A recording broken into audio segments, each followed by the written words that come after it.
Hi, my name is Sam Shan. I'm the director of SDSU Climate Informatics Lab. It was founded in 2006. At that time, we had a vision that climate data visualization and delivery to the general public would be very important for the future world. In layman language, the question was how to deliver the massive climate data to everyone, easily and fast. Since then, we have been developing many advanced computer technologies for this purpose.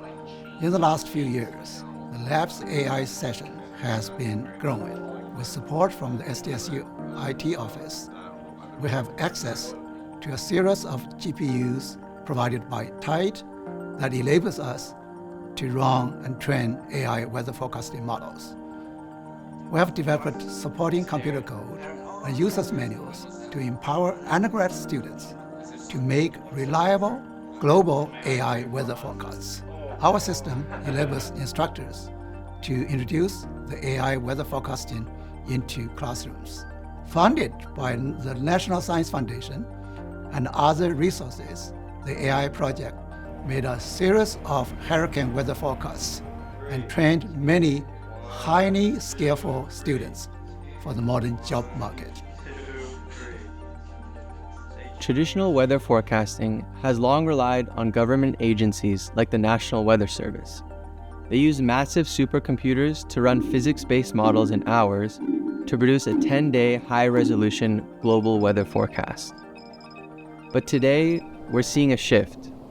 We use GPUs and an AI model to make the same weather forecasts in 3 minutes. Our work helps make global weather forecasting accessible to many and promotes the democracy of AI weather forecast models. We combined ForecastNet's AI model and Tide GPUs to be able to make a 10-day prediction of hurricanes in seconds from a laptop. Here we show the predicted path of the 2025 Hurricane Erin and Super Typhoon Ragasa.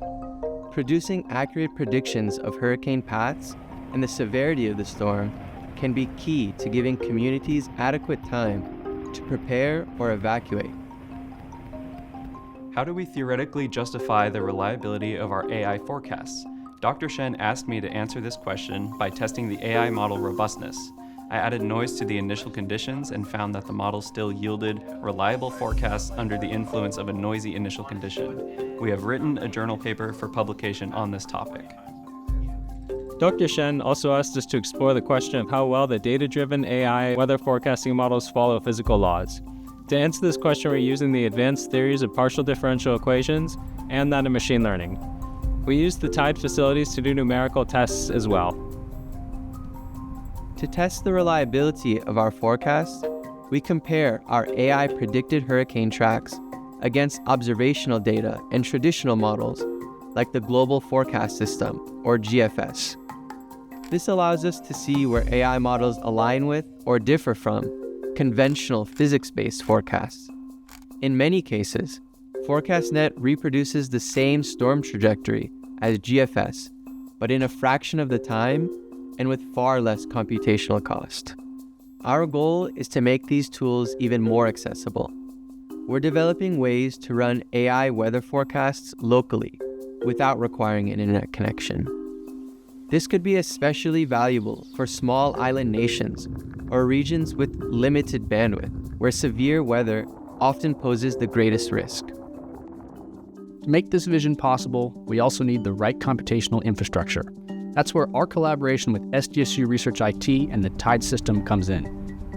In order to increase accessibility to these computational tools, the SDSU Climate Informatics Lab collaborates closely with SDSU Research IT to develop Kubernetes and Docker containers, as well as a suite of Jupyter notebooks posted to GitHub. These resources are public and available for any users to begin learning to create high-quality AI weather predictions.